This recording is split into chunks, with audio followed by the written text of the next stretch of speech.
Hello and welcome to Chrome Computing. In the last video, we had a look at the personal vault in OneDrive, and that's if you've got Office 365, Microsoft 365 on your Chromebook. You can get it for free, but you can also pay for it. And the paid version is better because you've got more functionality. And with the personal vault, for example, on the free version, you can only put 3 files in there. If you pay for it, you can put as many as you like in there, and it's only $5.99, $5.99 a month, so it's not too expensive, but you can also use it for free, which is great. Now I'll show you quickly what I was referring to in my previous video. If you go to OneDrive, and this isn't something you get with Google Drive, and this is what I like about OneDrive, you've got your personal vault there, so you can put files in there such as your passport or anything else that's more confidential in your personal vault there. So it stops it being available to anyone who's using your Chromebook at the time. Now on the video I showed you to open the personal vault, you would simply click on it like that, and then it's going to do this as default, email to me. So click on that, and then it asks you for a code. Now last time I got my phone like this and I put the code in like so, which I'll do on this occasion as well. Just wait for it to come through.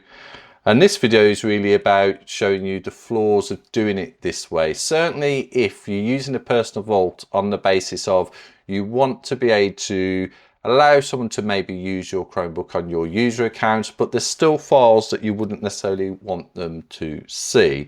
So it's showing you the flaws of doing it this way. So if I go onto there, get the code, and then I can simply type in that code like that.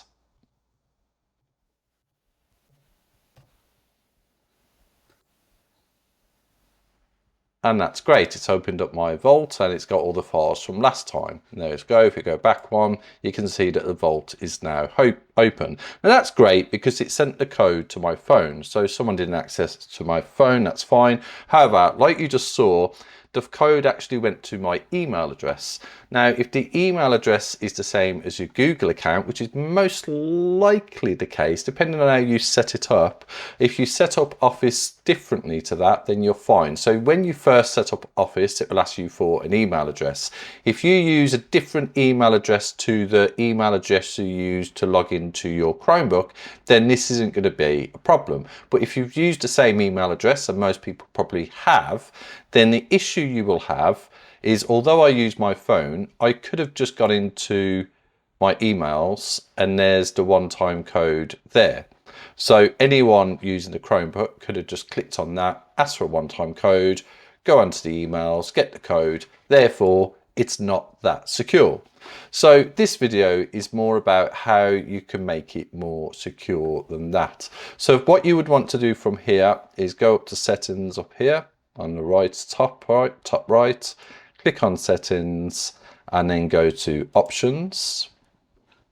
And then on the left here, you'll see you've got personal vault. Click on that. And then you've got here, manage how you sign into your personal vault. And then click on manage.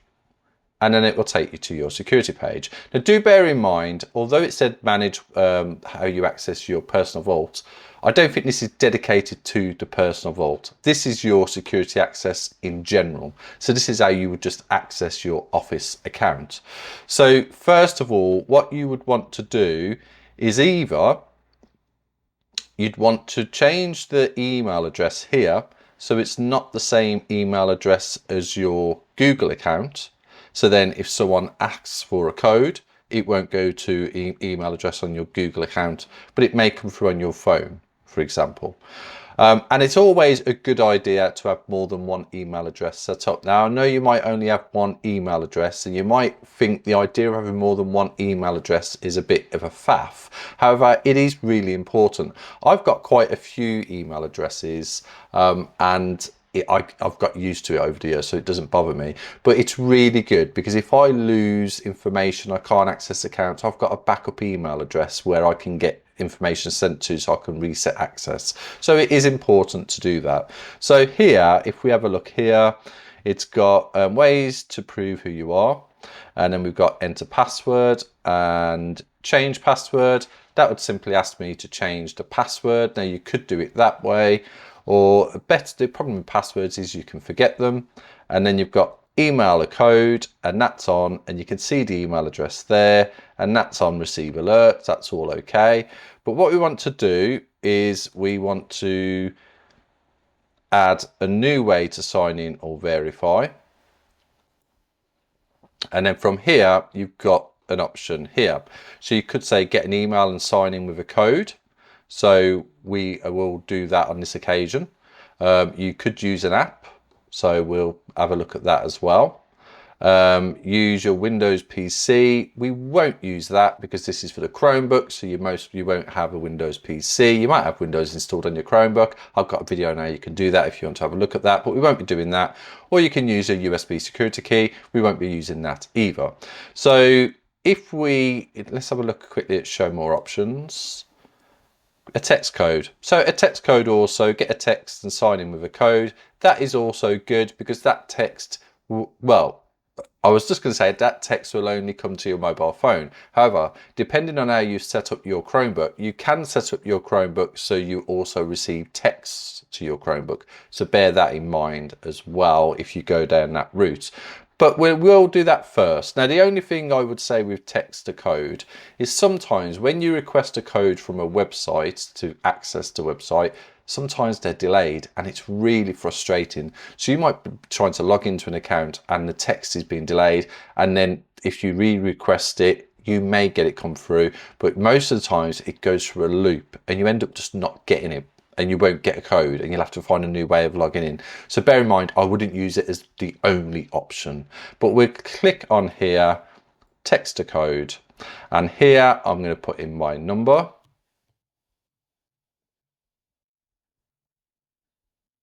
So then go next.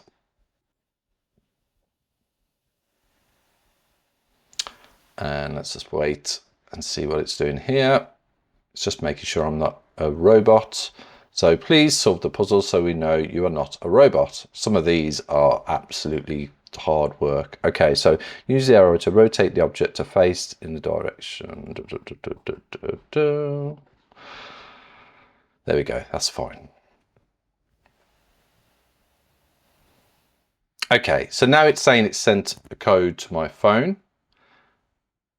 And this is what I was referring to. At the moment, nothing's come through. And this is why I'm not a big fan of two-factor authentication where the code gets sent to your phone. It is dependent on the website, I think, a lot as well. Some websites they seem to come through, other websites don't. Also, your mobile phone provider, some are much better than others when it comes to these things. But like I said, as you can see, nothing's coming through, and that's quite frustrating. So nothing's coming through just as yet. Okay, so I don't have a code. What I will do, I'll try it again. Give it one more try and see if it works. If it doesn't, I think this is a good example that it's not necessarily the best way, but you can still try it and see if you get a code and do it that way. So let me just do this here.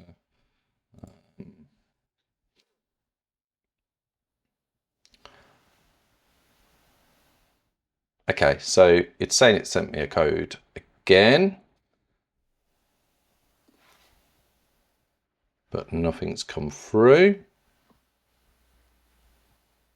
So not necessarily fantastic. So I'm going to ignore that one on this occasion. And that's a good example of what I was saying. Sometimes you just don't get the code, so it's really frustrating. So we'll forget that one. We'll go to add a new way to sign in or verify. Now, on an app is a good way of doing it as well. I've already got Microsoft Authenticator on my mobile phone, so you'd have to download that from the Play Store. It's free to use, Microsoft Authenticator, and it's a way of you, when you go to log into certain websites, it will bring up a number on the authenticator and then you have to choose which one. So it's confirming it's you. So we'll try that way. So use an app and then set up Microsoft Authenticator app. Get the Microsoft Authenticator app to sign in with your phone, not your password. Get it now. Now, the issue here, it's asking me to download, go to your browser on your phone. Okay, so I don't think it's going to download the app now. So we go next. Okay. Okay, so what I'm going to do now is use the Authenticator on my phone. And I'm going to scan that on the screen. There we go. Simply just scan the barcode. And then here, allow Authenticator to autofill. Automatically save and fill your password. So I'm just going to go allow autofill. Okay, so now I've got it showing on my Authenticator app. Now I have got other things on this as well. So let me just, 1 second. So you click on there and then it's giving me a one-time code. So if that's all done. Okay, so now you can see here we've got two. So we've got the DanTube CC and we've got the Authenticator. Now do bear in mind also, with your Chromebook, you can use Android apps. So you may be able to download Authenticator on your Chromebook as well. So that's something you need to bear in mind. So if you've got Authenticator on your Chromebook, if the idea is that you don't want someone to access your personal vault who's using your Chromebook, if you've got Authenticator on there and that's the option to do it, again, they could just use the Authenticator. So I wouldn't install Authenticator on your Chromebook if you just want it to come through on your phone. What I will do now is just look at the other ways. So we've used an app, we've got an email code, we've tried a text which doesn't work. Now you can see here, two-step verification is off. Now the reason why it's off, but I am going to turn it on now, is like I said, it's frustrating when you don't get text messages through and stuff like that. However, if you're using office.com, and this isn't just about your personal vault now, by the way, like I says, this is your standard security for your Office account, but it includes when you want to open up your personal vault. So it's really important to have two-step verification. Although you might find it frustrating, it's better than someone getting access to your account. So let's go through and do that. So turn on two-step verification and then set up two-step verification. And it explains two-step verification as an extra layer of protection to your account. After you've turned it on, we'll ask you to enter an additional security code when you sign in. We'll provide the security code to you only in the following steps. We'll help you make sure you have up-to-date security info where you can receive security codes, print or write down your recovery code. So recovery code, I know they always say you shouldn't write down stuff or anything like that, but a recovery code is something, if everything fails and you yourself is the person who's locked out of your account, how are you going to get access if you've got nothing to prove you are who you say you are? So with a recovery code, you do need to write it down somewhere, but keep it somewhere safe that no one can find, or if they do find, they haven't got a clue what it's linked to. So don't head the code with Microsoft recovery code. Just put something completely random so nobody knows what it is. But like it says, you've got to keep it safe. Okay, so create apps passwords, create app passwords for apps and devices. That's fine. So let's click on next. Okay, so let's have a look. So here we go. So two-step verification is turned on. If you ever need to recover access to your account, this code will help. You should print it or write it down and store it safe in a safe place. We strongly recommend that you don't store your recovery code on a device. If you previously had a recovery code, it is no longer valid. Use this code instead. And there's the code. And if you're going to use that code, you need to make sure that you write it down exactly as it shows, or print it. I'm not going to say what's the best thing for you to do. It's not for me to take on that responsibility. You need to decide yourself what you're going to do with your code. So then from there, you've made a note of that code and then click on next. Right, so set up your smartphone with an app password. There are a few steps you need to take to make sure all your apps and devices work with your Microsoft account. You need to create an app password for apps or devices that don't accept security codes. First, if you sync your Outlook.com emails with your smartphone, choose a link below to get instructions. So if you do, make sure you read all of that. So we won't do that on this occasion. Click Next. And then it goes through some of our apps and devices need an app password too, and it gives you a list there. So ignore that, or don't. I'm going to ignore it. Obviously, you read it. If it's relevant to you, do whatever you need to do. And then click Finish. Okay, so now you can see we've got two-step verification on. So what that should do is when I request to log in, not just to my Office account, but my personal vault as well, there should be two-step verification. And that's a really good way of making it more solid as well. Like I says, if you wanted to add a new email address, which I would recommend, let's see how you do that. Get an email code. So we're going to click on this one here. So we've already got the one email address set up. This is setting up a second email address. So I'll click on that. Oh, there's a temporary problem with this service. Please try again.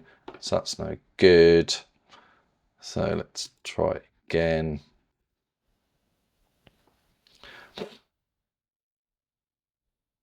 Email a code. There we go. So if you just saw what I've just done, I will go back and do it again. Sorry if I did that too quick. Click on Manage there.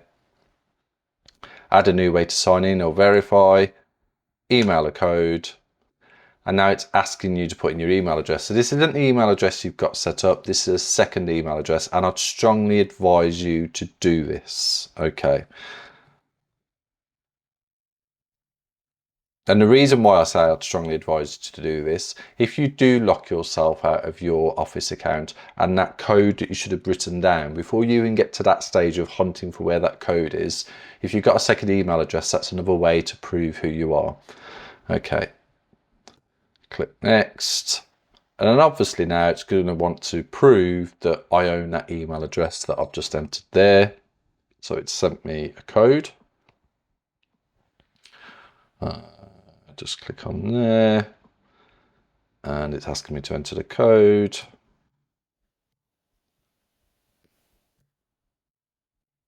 And then click Next.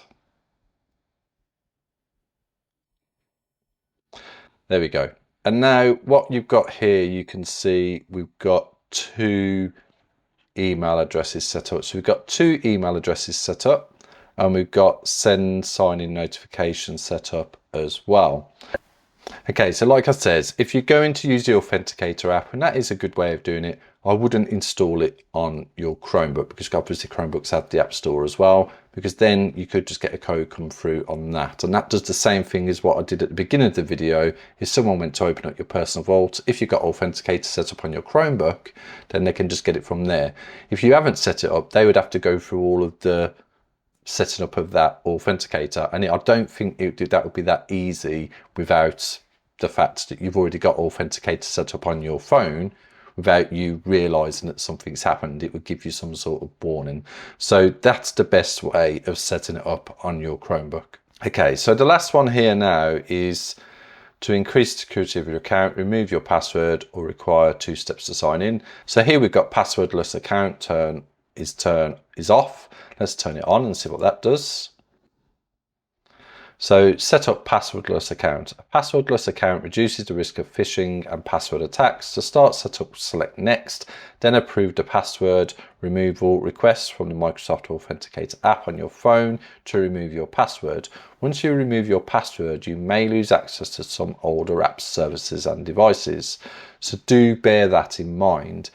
If you've got other accounts set up, and this isn't just on your Chromebook, this is if you've got a Windows PC or on your phone, if you've used those programs with a password, it's going to remove that access. Now obviously you can log back in, but you'll have to do it via the Authenticator app. So what this does is it removes the need for a password. So I'm just going to click on Next. And now it says approve password removal request. Now the thing you do need to bear in mind, If you lose your mobile phone, then that's an issue as well. So everything comes with a risk. So you do need to bear that in mind. So if you lost your mobile phone, or there was a reason why it wasn't turned on, if you wanted to access your account and you didn't have it set up without having the password, so it's for you to decide what's more important. Okay, so on this occasion, it's asking me to go to the Authenticator, click on that, and then password removal request for your Microsoft account, and then it's giving me the account name, and then I'm just going to do approve. And you can now use the Microsoft Authenticator app to sign in, and that's all done. Okay, so that now means that I no longer need to worry about having a password. I can use the Authenticator app. Whether you think that's the best way or not, or whether you prefer to have a password as a backup or the Authenticator app, is entirely your choice. Personally speaking, I think that we have so many passwords to remember today that it's so easy to forget what certain passwords are. I try to work on the basis I've got a select few accounts where I try to make sure them passwords I remember, and then I've got hundreds of other accounts, shopping accounts, these accounts, and you just can't remember them all unless you put them in a password manager, and that's okay. But for me, for example, because I have different email addresses, oh, that password manager is only stored on that email address, but on this occasion I'm using this email address. So there's a lot of frustration around passwords. So I personally think it's a good idea. If we look on the basis of that let me just close this down there. That's fine for a second. If we look on the basis of that we've just had that long code that we've written down and put somewhere safely, or if we haven't written it down, you've done whatever you wanted to do with it. You know that's your ultimate backup. So even if you ever did lose your phone, for example, and that you'd now made it passwordless, you still got that ultimate code somewhere. So I'd strongly recommend that code needs to be somewhere really safe, and maybe you might want to do a duplicate copy. It's entirely up to you what your risk appetite is. I can't decide for you, but I think the best thing for me personally, the idea of going passwordless is perfect, because it drives me insane having to deal with passwords all the time. So now knowing that I don't need to is really good. So on the personal vault here, go back to security settings, we can see I've got 2 emails set up, I've got the Authenticator app, I've got 2-step verification turned on, and I've got passwordless account. So that's all good. But like I said, what that means is I would need to have access to an email address where it's going to send me a one-time code, or my phone. Okay, so I think that's gone through most of the security options you have on office.com when you're using your vault. Like I says, this was for the vault, but this is essentially the security for office.com in general. Now if we have a quick look now, just do it one more time just to show you. Go to OneDrive, personal vault there is open like that. If we closed it, it is closed. Sometimes the animation doesn't work, so that doesn't look like it's closed, but it is closed. And the reason I know it's closed because up there it's got unlock. So if we just refresh this page, that should now show closed. So it is closed. So if you double click doesn't always seem to work for some reason. So just click on it, right click, unlock, or highlight it, unlock up there, whichever way. Unlock, and there we go. Really quick way of logging in, because all I have to do on my app, so someone using my Chromebook can't do it unless they've got a phone, and then I'll simply approve, asking me to prove who I am with my fingerprint, and then it's logged me into the personal vault. So I think that's a much better way of keeping it a bit more secure than sending it to your email address straight away. And if we look on our emails, it hasn't sent a code. It's sent all these is because of what we've just done, but it hasn't sent a code. But you still have them emails as a backup plan as well. So I hope you liked this video. If you did, please like and subscribe to the channel for future videos, and thanks for watching.